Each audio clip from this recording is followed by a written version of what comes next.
Hey guys, Adam from Lazy Guy DIY, and today is a special occasion. I pulled out the red power flannel, and I'll just wear this for anybody. We're going red today for Diablo tools.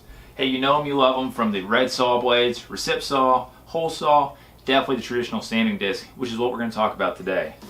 Normal setup, they have the holes in them that you have to line up at the bottom of your sander. That's so the airflow and the sawdust can go right through, go into the dust collection in your sander. Hook and loop attachment, slaps right on, and you start sanding away. Well, if you're anything like me, and let's say you're using a piece of this hardwood cherry, the grain and the grit and everything are going to wear through these discs like crazy. I mean, I go through them like hotcakes, and I'm throwing them on the floor, go to the next one, next one, next one, next one. Well, that's no fault of the manufacturer. It's just that traditional sanding discs do not stand up. Well, the folks at Diablo realized this, and they came out with a new product. So what they came out with, and don't freak out because it's not red, but the packaging is, but it's the SandNet Sand Disc. It's actually like a mesh screen.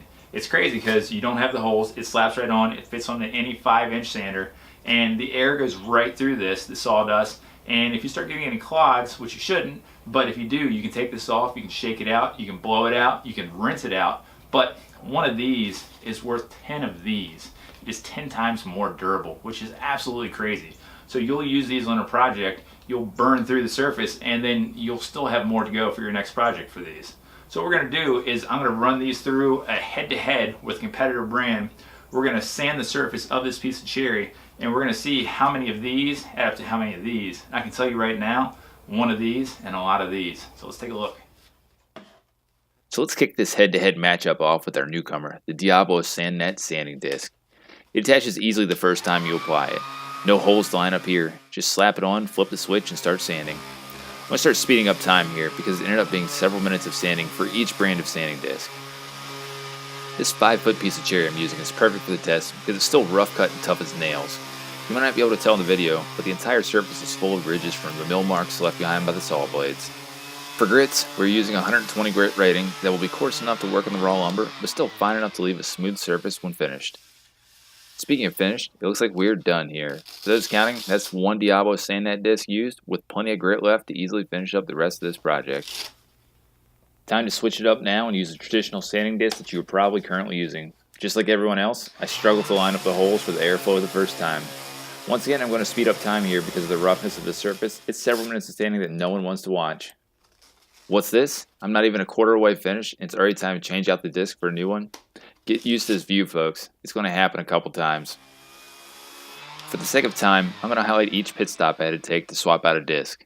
Because of how rough this grain is, plus those ridges left behind from the mill marks, you would know immediately when the grit started to go and the disc was starting to fail.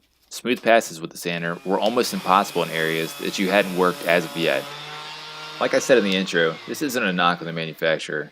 Regardless of which brand we would be using for this comparison, a traditional sanding disc gets absolutely shredded by wood with this type of surface. You can start to see the lines appearing on the green dividing tape that will give you an idea of what the surface of this lumber really looks like. It's not smooth. We are coming down the home stretch here, and for those counting, we've gone through a handful of discs. That's one Diablo SandNet disc and 4 traditional sanding discs from a competitor. For those of you all wondering about the 10-to-1 ratio, you're not going to see it. I ran out of linear feet of lumber. But that one Diablo SandNet disc had plenty of grit left that could have easily finished the other half of this piece and then some. To me, it looks like we have a clear winner here. The Diablo SandNet discs are currently available at your local Home Depot in 80, 120, 180, 220, 320, and my personal favorite, the 400 Superfine Grit. For more product information, please visit DiabloTools.com and visit your favorite laid-back DIYer at LazyGuyDIY.com.